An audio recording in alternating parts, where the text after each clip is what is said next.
Hello, and welcome to the Great Muslim American Road Trip, a WTTW preview and community conversation. My name is Tim Russell, VP Community Engagement and Diversity, Equity, and Inclusion for WTTW and WFMT, and our purpose is to enrich lives, engage communities, and inspire exploration. A three-part documentary series, The Great Muslim American Road Trip, follows a millennial Muslim American couple on a cross-country journey along historic Route 66 as they explore Islam's deep roots in America, making more than a dozen stops between Chicago and Los Angeles. Rapper Mona Haydar and her husband Sebastian Robins meet with authors, entrepreneurs, medical students, performers, and others to better understand the centuries-long Muslim experience in the United States. This series highlights the diversity of Muslims across the nation and their contribution to history and culture, weaving a colorful story of what it means to be Muslim in America today. The Great Muslim American Road Trip premieres on all WTTW platforms on 3 consecutive Tuesdays, beginning July 5th at 10 p.m. Today, you will have the opportunity to preview selections from the film, and Alex Kronemer, the film's director, will moderate today's conversation. As background, Alex is a theologian and has been working for peace and interfaith understanding for most of his adult life. He was a member of the group that successfully convinced Congress for the establishment of the current U.S. Institute of Peace in Washington, D.C. In 2000, he co-founded Unity Productions Foundation, a media and educational nonprofit dedicated to creating peace and understanding about Muslims and other religions in the world. Unity Productions Foundation has gone on to produce 12 documentaries for national broadcast and theatrical release and received numerous prestigious awards, film accolades, including an Emmy nomination for the PBS special, The Sultan and the Saint.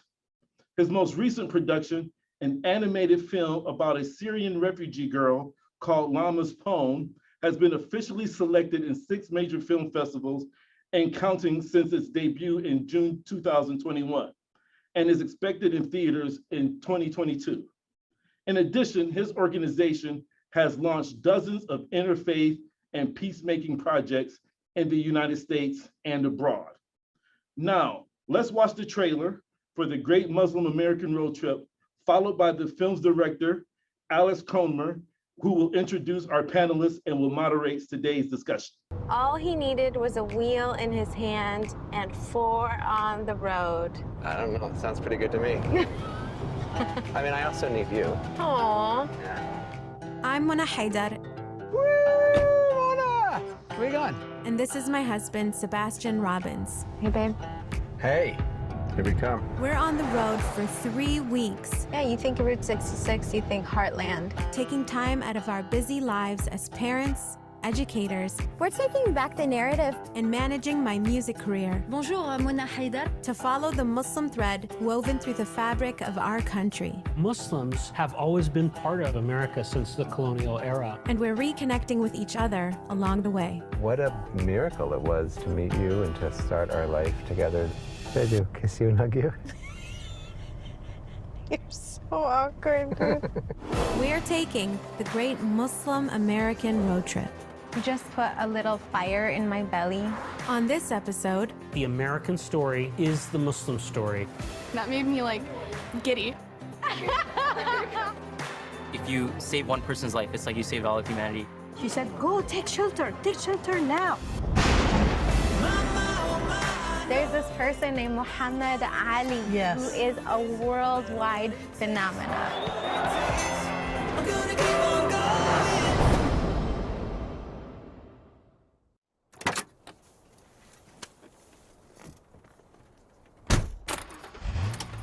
Day 1. Day 1 of our trip. I didn't even know Route 66 started in Chicago. Did you? No. What are you looking forward to? To go back to Lama, where we met.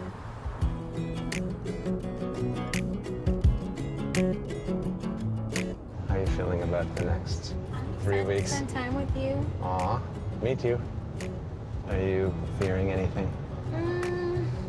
I don't feel that fearful. Oh, okay, good. Me neither.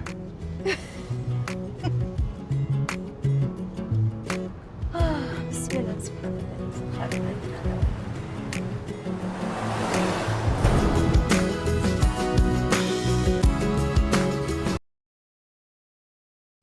Hello. This is Alex Kronemer. First of all, I want to make sure that I'm on. Am I being seen? All right. It looks like I am. Well, first of all, welcome everybody to this little conversation we're going to have with Mona and Sebastian. I am, as was introduced, the director of the Great Muslim American Road Trip, and spent 21 days with this couple. So, but I haven't seen you guys since then. So how are you all doing? Is everything going well, as we're only days away from the launch of the first episode? Yeah, we're doing great. It was great to see that trailer and remember that amazing adventure, but we're doing awesome. We can't wait for it to come out. Beautiful day here in Michigan. Mona, I can tell you're getting a little worn out by all the various press events that you've been forced to do. So I appreciate you coming along. We're really grateful for WTTW to be doing this. I've been watching some of these community conversations over the years, and it's really great to be a part of it. So I thought what we would do is we just saw a little trailer, but we have a brief excerpt from our Chicago part of the trip. And so why don't we show it? It kind of begins again with some of the credits. So we're going to repeat that, but nevertheless, we'll get into a little sample of what we do in Chicago. So why don't we play that clip, and then we can talk a little bit about the adventure. Sounds good. Day one, outfit one.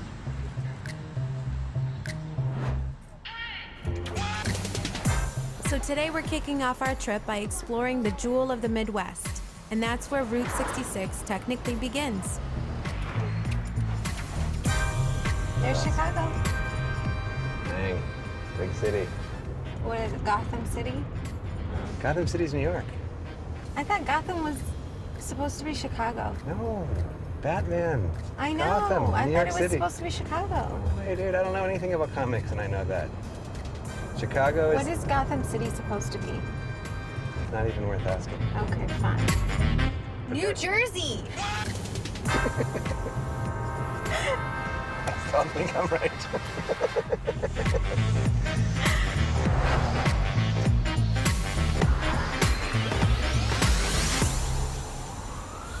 So who are you meeting today? Her name is Maria Muzaffar. Tell me more. Civil rights attorney. A few notable projects include the Illinois Civil Liberties Coalition, the Healthcare in Prisons Resolution, and the Illinois Women and Girls Council Act. She also drove efforts to pass the Food Desert Resolution. Dang, dude, this is like all the things we care about. It's such a pleasure to meet you. So nice to meet you. Oh my goodness, I love your music. I love everything about you. Thank you, and I'm a fan of your work. Mashallah, you do it all. You know, that's one of the things I'm so excited about taking this trip with my husband, is like meeting someone like you know, just the beautiful work you're doing. And Oh, thank you. We all need to be people that stand for something versus stand against something. Yeah. I'm sure you felt this way when you were creating your music. yeah, it's true. So have you always wanted to do music for a long time? For a really long time. So how did you kind of you called somebody up and you just said, like, make a video? No, I went to a studio in Detroit and I met up with a bunch of people who were already doing music, and I was like, hey, like, That's so nice. I've never done this before. Yeah. I still rap my hijab, rap my hijab, rap my hijab, rap my hijab. So Mona, what made you think about doing this road trip? Yeah, I feel like my husband and we just got so busy with our kids, and I was in graduate school, and my music kind of changed my life, and everything got so full and busy, and we kind of forgot about us for a little bit. And so our anniversary is coming up, and we're just trying to take a little trip to, I don't know, hang out with each other. That's awesome. So where are you going to be going exactly? So we're taking Route 66. Okay. So it starts here in Chicago. You know where you should go is the Sky Deck on Willis Tower, and you will be able to see Route 66 and 100 miles away. And so you'll be really able to see where you're headed. I'm so excited for you. I wish I could go on this road trip for you, right? You're gonna meet a lot of Muslims on your road trip. Okay. Yeah.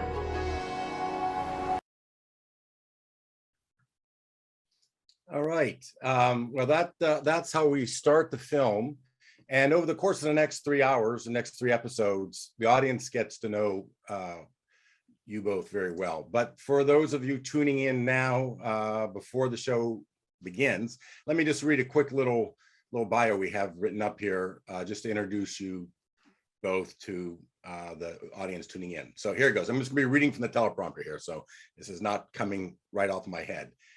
So Mona and Sebastian met at the top of a scenic mountain in northern New Mexico. It was the summer of 2011, and Mona had just arrived at the Lama Foundation, an interspiritual retreat center, where she was to start an internship. The first person she met there was Sebastian. And as the story goes, they fell in love that very day, marrying the following summer. In 2015, Mona and Sebastian gained international attention for their Ask a Muslim project, a booth offering free donuts in exchange for dialogue and questions in the wake of the Paris and San Bernardino extremist attacks. Mona, a Muslim, is Syrian American, and Sebastian converted to Islam after meeting Mona. A few years later, Mona, who has a master's degree in Christian ethics and is a fierce advocate for civil rights and inclusivity, turned to music. The video, which you all just saw for her hip-hop anthem, Rap My Hijab, went viral in 2017, gaining over 8 million views on YouTube. And Billboard named it one of the best, or the 20 best protest songs of the year. Before meeting Mona, Sebastian also was doing quite a lot. He worked at the Lama Foundation, where he served as coordinator and CEO. He has also worked in the education field as an elementary school teacher, assistant professor, and vice principal. An advocate for sustainable farming, Sebastian has established and helped establish, and he maintains several farms across the country, while also continuing to work closely with Mona. Together, the couple have been featured on NPR, CNN, the New York Times, BBC, People Magazine, BuzzFeed, Huffington Post, Glamour, Refinery 29, and many other publications. Too many for me to keep rattling off. They both appeared in the Emmy-nominated series The Secret Lives of Muslim in 2017. So for all of you in the audience, that's a little bit about Mona and Sebastian. And by the way, during our conversation, if anybody has questions, just send them our way, and we will we'll be sure to feed them in. So I'm going to begin with the most controversial thing in the entire series, which is, where is Batman from? That started so many arguments in our editing session. I'm sure the chat's going to light up. So have you guys figured out where Batman is actually from? Yeah, I still think it's New York. There's something wrong with the Wikipedia. He still thinks he's right. There's something wrong with the Wikipedia app on her phone. I'm pretty sure. I love that clip. I totally forgot about it. And I think it really encapsulates a lot because we bicker a lot. And I'm very confident. And we have a saying in our family. Often, what is it? Often wrong, never uncertain. Never uncertain. Often wrong. I'm the president of that club. But, you know, on a little bit of a more serious level, it kind of sets the stage of both of us heading into something where we both thought we knew what we were doing and we both get schooled. So I won't spoil it all in the first 5 minutes, but it was kind of like the perfect. That is, I mean, it just sets the tone for the show so well because we both end up receiving such an education. You know, me having been raised Muslim and then Sebastian coming into Islam as an adult, I just, you know, I thought we'd know more going into this than we did, and we ended up learning a lot. Well, what was your biggest surprise? That Batman is from New Jersey. If viewers learn nothing else, don't make the mistake I did. No, I mean, for me, I would say Mustafa Zamuri, that was pretty interesting, you know, being on the Zuni Pueblo and just having that oral tradition be passed down from the year 1500, or just after that. I think he was born in the year 1500. And for there to be a record within this tribal culture of a Muslim having been brought to this land by the Spanish as an enslaved person from Morocco, for me, that was just like so enlightening. And I'd never heard of him. I'd never heard about his story. And that is just something, of a tragedy, of a travesty in our education system, that these sort of stories are not being told more. Yeah, well, for the benefit of the audience, so Mustafa Zamori is a character we talk about in episode 2, and he was he lived a pretty amazing life. He was Moroccan, enslaved by the Spanish, as Mona just pointed out, and brought to the U.S. Well, it was North America then. It was shortly after Columbus had come, and really was one of the first non-indigenous people to trek across most of the United States, and he had a great facility with languages. So he ended up being able to interact with all the tribal people, learn their languages, and really was responsible for the success of this journey.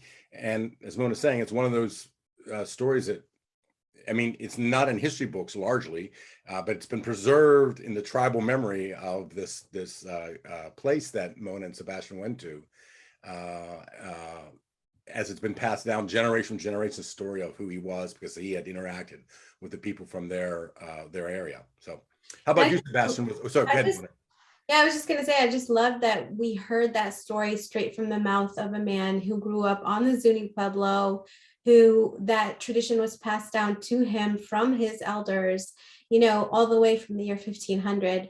And as Muslims, we feel so connected to that oral transmission, that chain of transmission. And so for me, that was really enlightening. You go ahead. How about you, Sebastian? What was surprising for you? If I had to name one stop, it was equally unlikely. Mona was talking about this story that happened on the far western plains of New Mexico. For me, and really both of us, it was Las Vegas, Nevada. Literally in the shadows of the Las Vegas Strip, in this working class neighborhood. I mean, you can see the whole shebang down Casino Land. Was this place called the Muslim Village, started by, This started by a woman who saw a need for fresh fruits and vegetables in her community, purchased it with her own money, and started handing it out of the trunk of her car. And what that blossomed into was this vibrant community center that still maintains this free farmers market, a library, a mosque, housing and job training, welcoming in men back into the community from incarceration with dignity and love. And this was almost a year ago, and we talk about this place regularly, and it's kind of served as this fire under us to, just do better.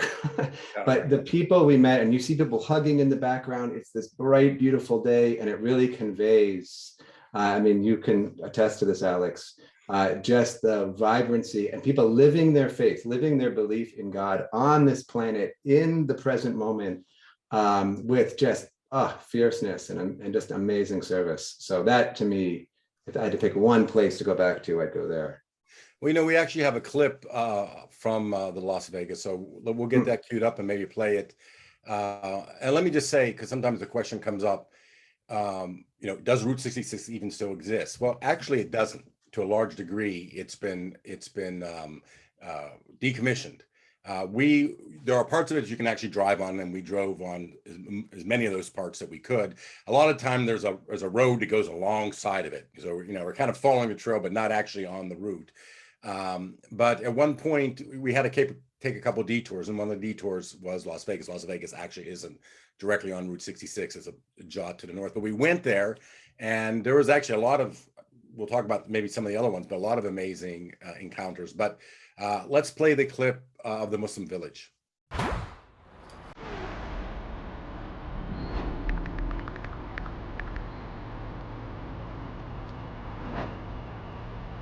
We hit some detours on 66 that are rerouting us through Las Vegas.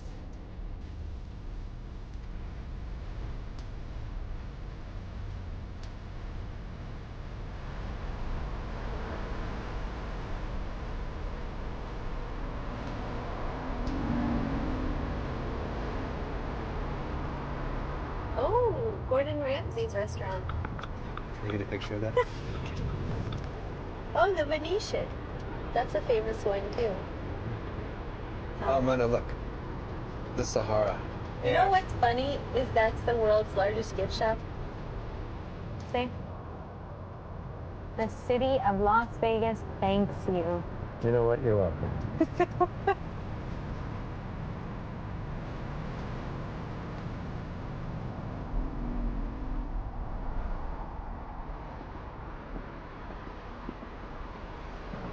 You're welcome. So we're heading toward a mosque outside of town. Yeah, I mean, it's called the Muslim Village. Like, we can't not stop there. I understand they do a food distribution program and prison re-entry work. There's an amazing woman there. They call her Mama Nisa. She's one of the founders of the community, and she's apparently just this mother of the community and has fostered a real familial vibe there. Look at your shoes! Ooh! Oh, these old things. They are so cute. Those are spicy. Thank you. I love it. Thank you. Mashallah. So, over 20 years ago, my husband and I and some of the other believers, Abdulaziz and his family, we started feeding the homeless. We started serving out of the back of the car. And we did that for a good while. And from that, when we were blessed with the building, alhamdulillah, Mike Tyson donated to this building to being built. So may God bless him. We were then able to feed the homeless on site. At one point, we had a health clinic, and this was during the time when people didn't have insurance.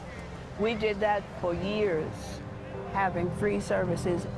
If you came and you needed further testing, you could go to the doctor's clinics or to their labs for $1 or $10.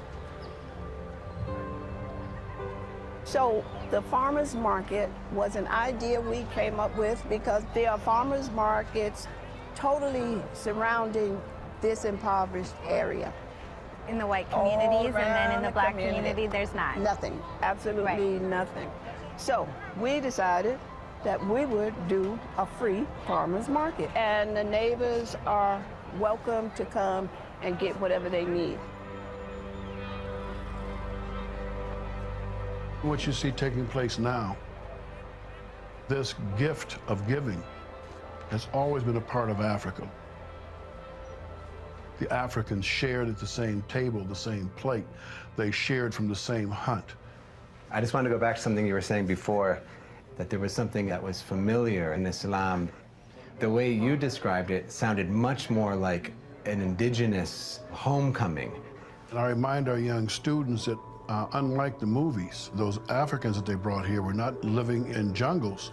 Some were librarians, they were teachers. Some of those Africans that were brought over were Muslims. They were imams, they spoke Arabic. They were bilingual in terms of having their language and also the Arabic language. Although some lost it completely, remnants remained in some of the older people, the way they prayed. I saw my grandfather one time pray, like Muslims pray. But he never, he was not Muslim, and he never referenced it. Interesting.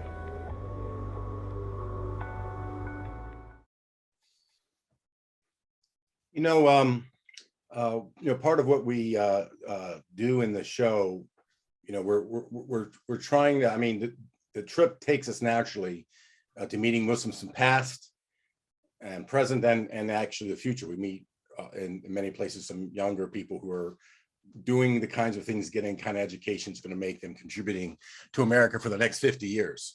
But in touching on the past.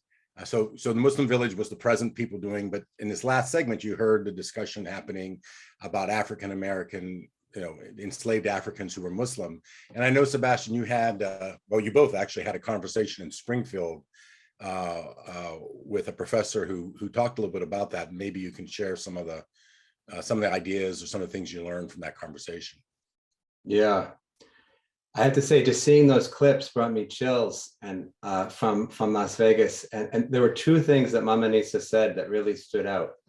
And it's almost what she didn't say. She said, us believers, the community of us believers, you know, she's not there saying us Muslims and this is what we have to do. Us believers in God. And it was this natural outflow of her belief. And then she said, we just feed our neighbors. Neighbors are welcome. So that just really reminded me of the beauty of that place. Yeah, we were walking around Springfield, Illinois, the birthplace of Lincoln, with Professor Kamau, and he reminded us, as you just saw in that interview, that a significant number of the kidnapped and enslaved Africans at the beginning of the transatlantic slave trade, this is 1619 now, were Muslims. And this was something that I had heard and sort of vaguely understood, but as you said in the beginning, and we referenced, just really brought home that no, this is real, that the beginning of Islam is intertwined with the beginning of this country, which is intertwined with this complicated, contradictory birth of the supposed land of the free, right? Here we are at Lincoln's birthplace. And that conversation, like so many others, was more than just it. It encapsulated such a bigger sense of who we are and where we came from, and a part of our past that frankly we don't really want to look at. And he helped us look at it and learn from it. Mona, you talked in that same segment, you talk about the prayers of the ancestors. Do you remember that? Do you recall what you were saying there about the idea that you've seen it and I've only seen it once. I've seen it a few times more than you. You're right. Yeah. Well, just this notion that when people. Oh yes. You know what? Okay. I remember. Yeah, and I'd actually heard this growing up, so I can't take credit for it, but it's this idea that so many Muslim Black folks in America became Muslim by virtue of the prayers of their ancestors who were enslaved, brought to this land not by their choice, had everything stripped away from them, and all they had left were their prayers that they could make in secrecy just between them and God. And they could ask that their progeny, their great grandchildren somehow make it back to the fold of the faith of Islam. And this is something that really moved me as a young girl, to hear that this is an answered prayer. The mass conversion, like Dr. Edward Curtis talked to us about in the 1940s, 50s, and 60s, that happened in the Black American community is really an answered prayer of these ancestors. And I feel so blessed and lucky as the daughter of immigrant Muslims to all of the foundational work around civil rights, just around, how to treat each other as, the Bible calls it, the other, in Galatians, it talks about the other. And how do we treat one who is the other? And we could go into a whole conversation about that specifically, but I just feel so much gratitude towards the Black community for doing that work so that I could be here as a Muslim American, practicing my faith openly and doing it freely the way that we do, and a lot of that is due to them and the work that they do and continue to do to promote freedom. Well, you quoting Galatians reminds me that in episode 3, I think it is, maybe it's 2, I forget now, but there's a beautiful segment where Mona and Sebastian visit a basilica in Santa Fe and have this really kind of amazing interfaith conversations on many of the shared ideas, feelings, and reverence that Muslims and Christians have for many things that's in both the Bible and the Quran. But you mentioned immigration, Mona, and when we were in St. Louis, and I think we'll play that clip next, we do investigate immigration, Muslim immigration to America. And you're talking about the things that you learned. Well, that was one of the things that I learned. I had no idea that Muslim immigrants were coming to this country in the 1800s. I mean, and that's one of the things that I learned. And that they were coming to this country for the same reason all immigrants come. And there's a point in the film where one of the scholars that we're talking to says that, you know, the American story is the Muslim story and the Muslim story is the American story. And it really kind of came into play. I mean, it became real for me, this listening to why Muslims immigrated to America. So I think we have a little clip from that segment. I might say, by the way, in the background, I'm looking at, so I did start a controversial debate over where Batman's from. So that is raging. But I do have one correction that I can make, one clarification I can make. I've been corrected for saying that Lincoln was born in Springfield. He was actually born in Kentucky. He's buried in Springfield. So we can ascertain that one as being accurate. But let's play the immigration segment.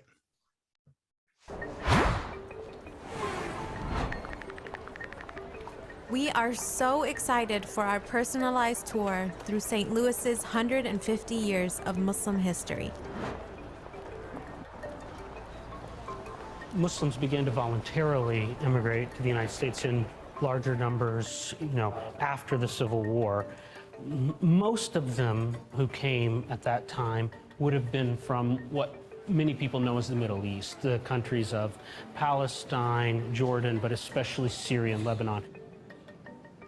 The majority of Syrians who came were actually Christian, but there were a number of Muslims. And then there were also people Muslims coming from Bengal, from Central Asia, Afghanistan, right, from Turkey itself, from Bosnia, from the southeastern Europe. And so what was the motivation? What was the driving force that drove this immigration? They came for the reason why millions of immigrants came after the Civil War up until World War I. You know, that was mostly for economic opportunity. There was push and there was pull. In most of the places from which they came, there was some kind of economic displacement. There just weren't enough jobs. And the United States was in need of cheap labor. So in one sense, what happened then is still happening today, right? There's push and pull. People are displaced for one reason or another. People sometimes become refugees and they need a place to land. For example, in the 1990s, thousands of Bosnian refugees came to St. Louis, you know, looking for refuge, looking for a place to establish a community and raise their kids in relative safety and with some degree of economic opportunity. But if we want to know when Muslims first came to St. Louis, the largest population of Muslims before World War II probably came to the 1904 St. Louis World's Fair to work here.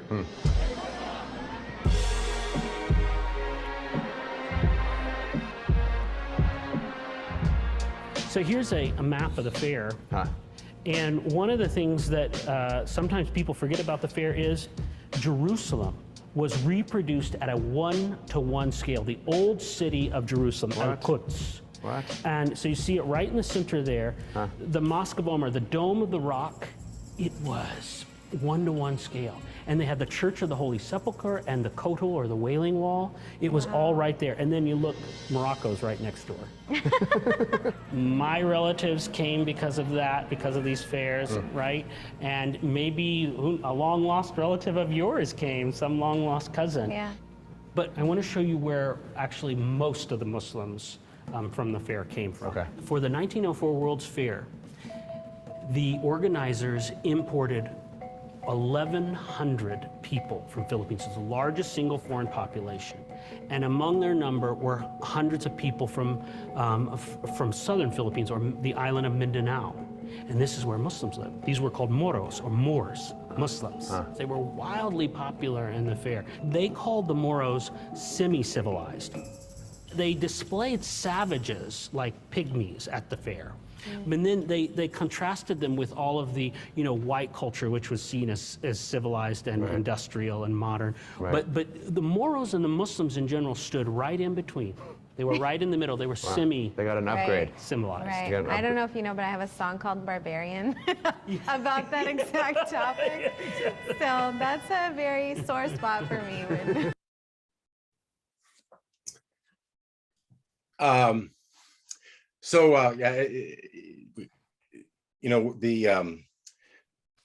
This segment, actually the whole series does this, but I mean, this segment also kind of points out the enormous diversity of Muslims.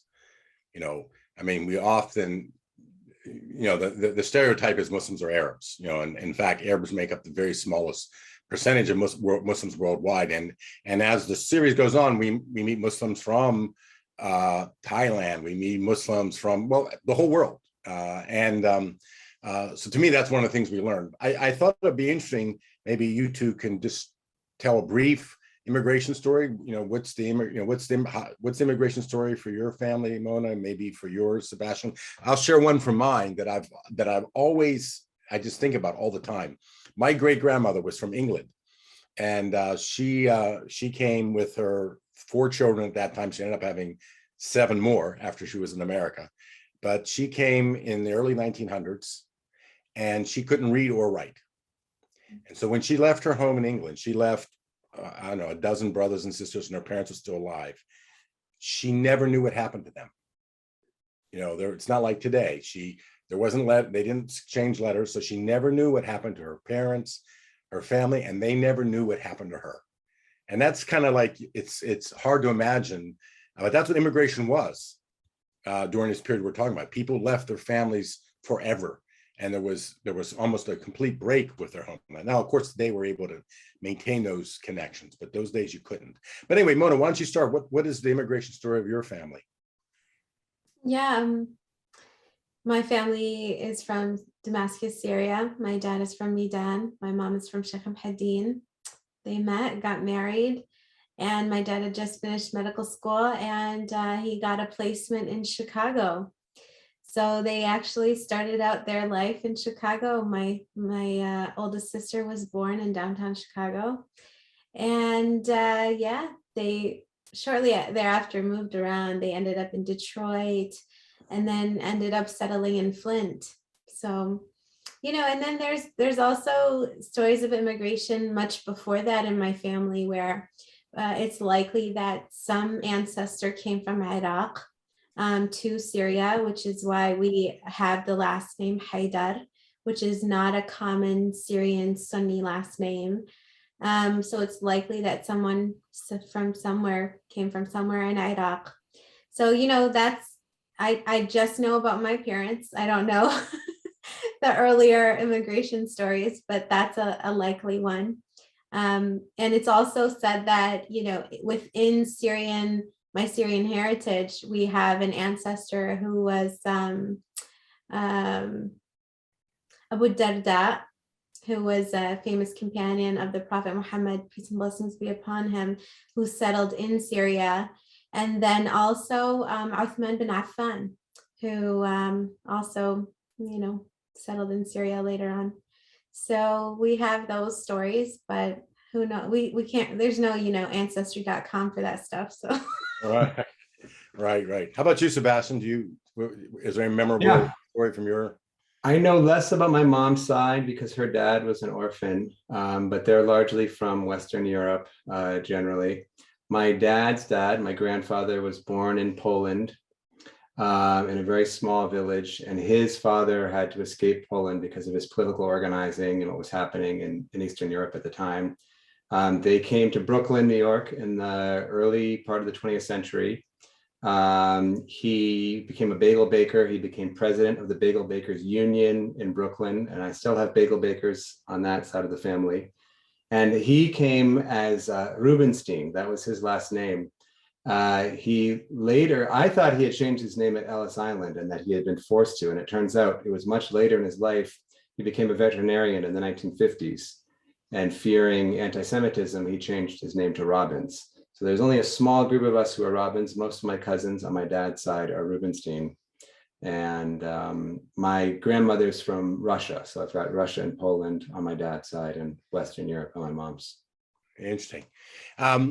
everyone's going to have to watch episode 1. I'm sure there's people curious as to how you became Muslim, since your immigration story doesn't begin somewhere in a Muslim land, but in Eastern Europe and Europe. Everyone was going to have to tune in to episode 1 to learn that. It's a very good story, but we're not going to give it away now. So tune in and you'll see it.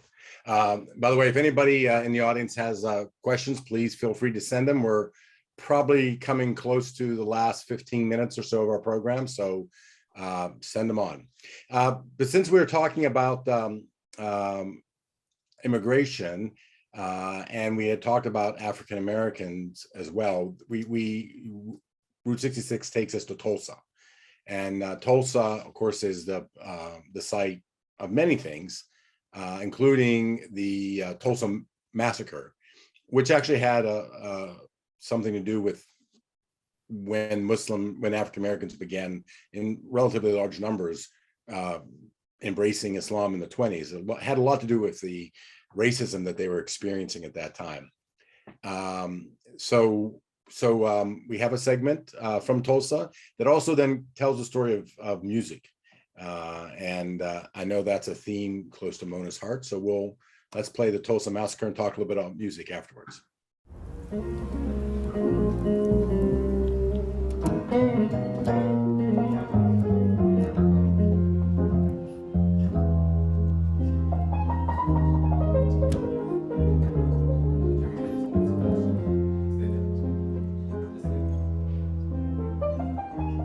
You can talk about history, but you can feel a lot of what's left unsaid in a people's music. We had another unexpected meetup with someone who's been making music here in Tulsa for half a century. And your name is? Sebastian. And yours? I'm Mona. All right, I'm glad you're in Tulsa. We actually spent this morning in Reconciliation Park. It's really amazing. The further you get away from Tulsa, the more you know about the massacre. The closer you get to Tulsa, the smaller amount of information is about the massacre.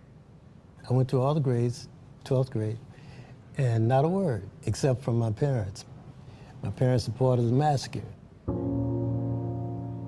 I was born and raised on Greenwood. That's where the massacre happened. We had 3 businesses and a hotel on that street.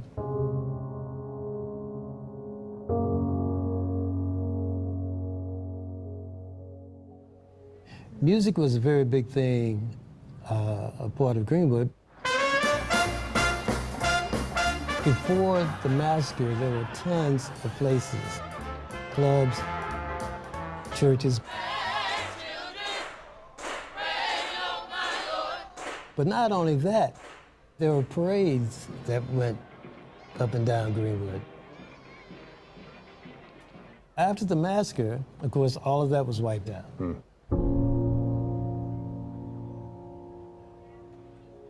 There was nothing. People had to come back and rebuild.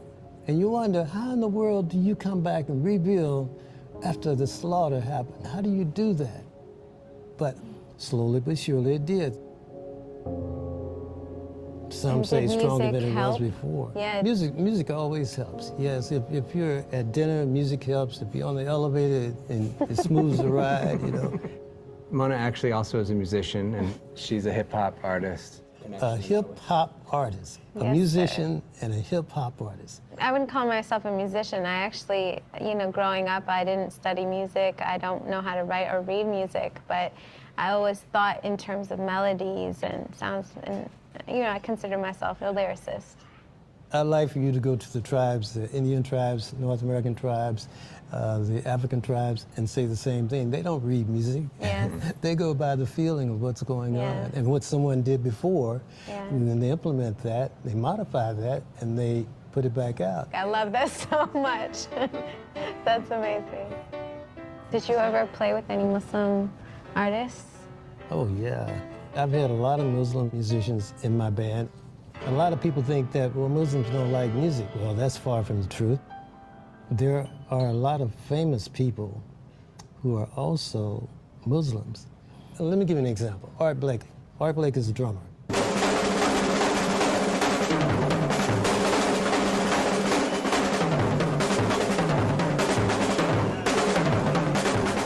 He had a group called the Jazz Messengers. At first it was called the Messengers. And what he wanted to do was to bring the culture of the Muslim world and influence it into his jazz music. He went to Africa to find some spirituality that he was looking for, to find something that you're needing. Sort of like a lot of people will go to church to find that gospel thing that you want to incorporate into your music. And so he went to Africa, the way it's told, and he didn't go there to learn how to play the drums. He was already a famous drummer. He went there to learn the culture, to learn the spirit, the spirituality. Right. What I'm trying to say is that in the jazz arena, which blues is a sister to jazz, and soul is a brother to jazz, and gospel is a mother of jazz. So when you incorporate gospel into jazz, there's something that happens. Something takes over the situation. And that's the same thing when you're dealing with, let's say, the Muslim community. So a lot of famous artists have mixed in with the Muslim influence, and that has made a big difference in music. And so when you incorporate that, as so many people have done, such as Yusuf Lateef.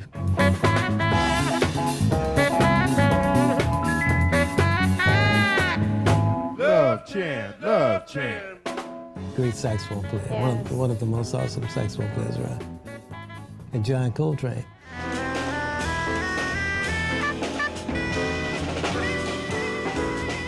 It takes you into another dimension. Yes. And I can name you other people, the list is very long. When you incorporate that spirituality into your music, it's awesome. Isn't that list of Muslim jazz? I mean, that's a partial. Isn't that amazing? I mean, when he said that in the interview, there's a lot. And we said, okay, well, let's dig up some names. I thought, we're going to get a dozen or so names, and it just goes on and on and on. It doesn't end. It's incredible. Music is a very big part of this series, and we actually feature a number of Mona songs throughout the series. And other great musical selections from the road.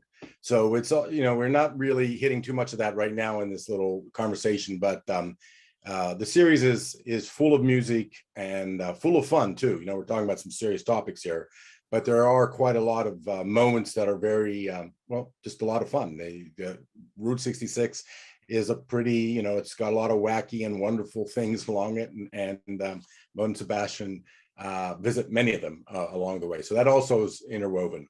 But Mona, I'm given that I have been in the editing room for months now and listening to your music a lot, and I have to say, really liking your music. I'm not getting tired of it. Maybe you would like to talk a little bit about what music means to you. You discussed that somewhat in the show. We don't have a clip for that, but maybe for this conversation, it'd be nice for audiences to hear a little bit about how you got involved in music to begin with. Yeah, I started off in poetry and spoken word poetry, and I fell in love. Poetry was kind of my first love, and I fell hard in the city of Flint, where I started out going to open mics and learning how to perform and write and workshop poems, and that slowly developed into a desire to share beyond poetry. And as an adult, I finally had the confidence to try. And so I did. I came to Detroit and met up with a bunch of different artists who I knew were making good music that I had listened to, and decided to try my hand at it. And Wrap My Hijab was actually the first song that we worked on and workshopped and got to a place that we felt good about. And I really didn't expect Wrap My Hijab to do what it did. I didn't expect it to be as, oh, is that a kitty in the background? We're cat people. You can't tell. Anyway. Why didn't you expect it to be big? What was it about it that you didn't think that was going to? Well, I just didn't think that right off the bat, my first song would do what it did, would be as big as it was. Just because, I think when you're first starting out, you try to keep your expectations low.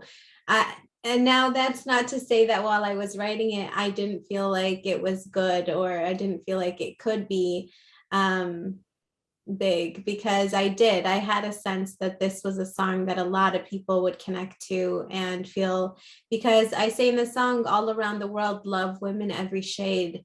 Because, let's be honest, in so many of our communities, whether it's the Black community, the Arab community, the South Asian community, the East Asian community, colorism is such a huge issue. And I just wanted to take it upon myself to say that I'm working on that in my own life. I'm working on that in my own heart. And I'm starting with my sisters and myself first. And I'm working on growing my heart so that that's not, so that I don't end up at the end of my life saying, I didn't do this to the best of my ability. And so I wanted that to be a part of my legacy, that we're working on this anti-Blackness thing. We're working on this racism thing. We're working on this colorism thing. And I just feel so grateful that people felt connected to that. And, in the song I say, power run deep, because when we get together, there's nothing we can't do. Yeah. That's actually a beautiful sentiment to end on. So maybe we have one more clip. Okay, we'll show one last clip, even though that was like the perfect place to end. I'll give you guys a chance to come up with one more perfect place to end. We're going to play one more clip and then get some last comments. But I'd like to give the audience tuning in as many glimpses of the show as possible. The clip you're about to see happens in Joplin, Missouri. It's actually a segment that has many elements. We talk about, there's many things that happen in that segment, but one of them is Mona and Sebastian get to meet medical doctors and medical students who are studying and kind of some of the reasons that they want to do that. To a large degree, being, part of what you learn in the show is being Muslim doesn't make you different. Muslims are doing all the things that everyone does and have all the joys and all the problems that everyone has too. But in some instances, there are aspects where Islam actually motivates people to, in the case of many of these med students, to become doctors, to want to study and become doctors. And we learned that in this episode. So we're going to play the Joplin clip, and then we'll come back for a last comment or two from Mona and Sebastian. And if anybody has any other burning questions, I'll figure out what the Batman poll is by the end, and we'll wind up. So let's play Joplin.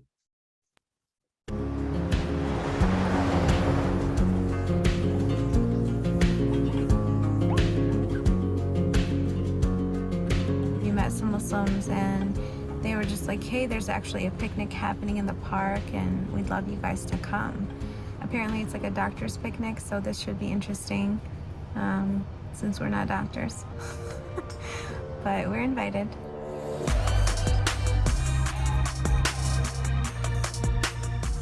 I'm a cardiologist in this area. I've been here about 20 years, and It's only supposed to be here for a year. Supposed to be.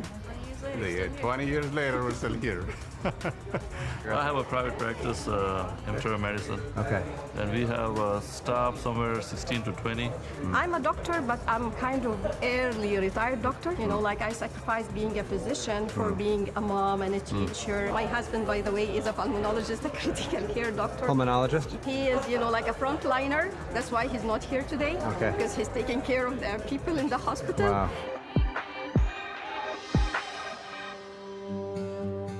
Before coming to med school, I did 1 year of Islamic studies, and I learned a lot about Islam, and I learned if you save one person's life, it's like you saved all of humanity. It's an opportunity to potentially save all of humanity with just one person, even just one person. So I was working in a whole bunch of clinical research studies, and so you have to go in and you introduce yourself to the patient. So my first name was Muhammad. One of the patients just started asking me about the faith, about Islam.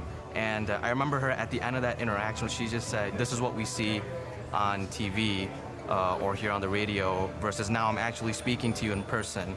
And she just said, God bless you, because the way that you approached me as a patient, and she asked me what was your inspiration, I just said, this is just the upbringing of my parents. Like you're not just a patient, you're a human being. Having that appreciation from a patient's perspective also, it's a very big motivating factor.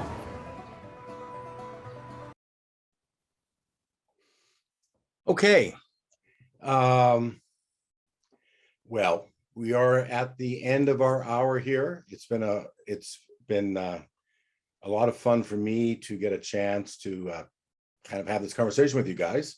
We spent 21 days together and in pretty intense circumstances. So I can honestly say that I miss you both, and I hope that we are able to cross paths. Though I've seen you both 8 hours a day in the editing room for the last, I don't know, several months. So your face. I'm sorry. I'm really sorry. I think you're ready for a break from Yeah, this. exactly. Is what you're trying to say. But anyway, I wanted to throw it back to you. By the way, I will say, well, let me throw it back to you for any last comments or last thoughts, and then I'll wind up. I think you touched on this at the end, Alex, and this idea that Muslims and many groups actually are under this tremendous pressure to be extraordinary, to excel, to be exceptional. And not just to survive in this life and get by, but somehow do it better and with more dignity. And in this trip, we meet people who are exceptional, who are excelling, who are doing unbelievable things. But we also meet people who are quite ordinary, who are daughters, who are restaurant owners, who are the husbands. I think that even more than that is that we're good foils for all these. Well, and we definitely people. represent that. Yeah, I mean, and that's exactly right. That we're just kind of ordinary people. Neither of us know where Gotham City is, and still don't really know. But this idea that we can dare to show other Muslims just kind of living their lives. And it's kind of a tragedy that's radical, that's going against the grain. But I think that's really the power throughout this whole thing is like, yeah, you might meet someone who's like the world champion head spinner, but he's just a sweet guy, and he's seeking and he's trying to find a home in this land, and sharing heartbreaking stories that really have nothing to do with his fame. And that just happens over and over and over and again. And I just got chills watching all those clips because I'd forgotten some of the depths of those connections. So I brought right back to it. Mona?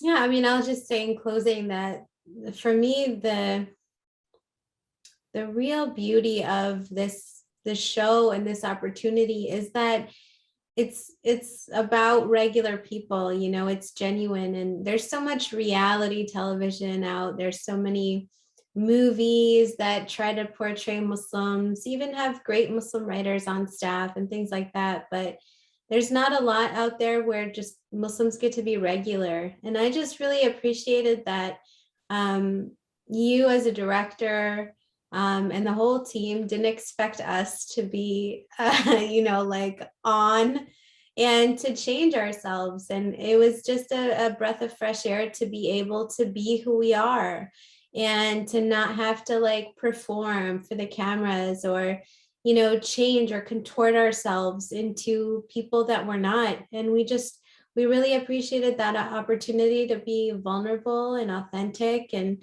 genuine, because I feel like we don't get a lot of those opportunities as Muslims. So I feel grateful that you all, wanted to make this show. And I feel grateful to PBS for partnering with all of us to make it happen. Oh, ditto.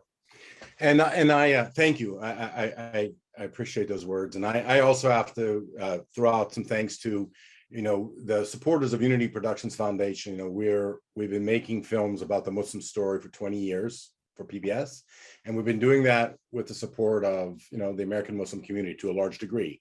And so to all the listeners out there who have contributed to making this program, and as you saw in the beginning, it's quite a large number of them, and to everybody at Unity Productions Foundation who worked so hard these last 2 years to bring us to the reality, thank you very much. I have to end though with a little bit of disappointing news. The poll on Batman is evenly split. So the marital argument will continue. I was going to try to bring it to an end today, but I just didn't. Next time. Next time, hopefully. Well, the time has really flown, as it always does when I'm talking to you both. And I want to say it was a pleasure to host today's conversation and to spend time with you. And I want to thank, above all, WTTW, Chicago's PBS affiliate, for hosting us today. As a reminder to everybody in the audience, the Great Muslim American Road Trip premieres on all WTT platforms on 3 consecutive Tuesdays, beginning July 5th at 10 p.m. So July 5th, the 12th, and the 19th. If you're not in the WTTT viewing area, it's really going to be on every PBS station, but check your local listings. In some cases, due to time shifts, it might be at 9 o'clock instead of 10. But in most cases, you will find it on TV on July 5th. Finally, let me say that during these difficult times, it's why organizations such as WTTW and PBS are so important. Their unbiased approach to how we document and report on diverse communities has really never been more important or necessary. So thank you very much. And everybody in the audience, take care. Bye-bye.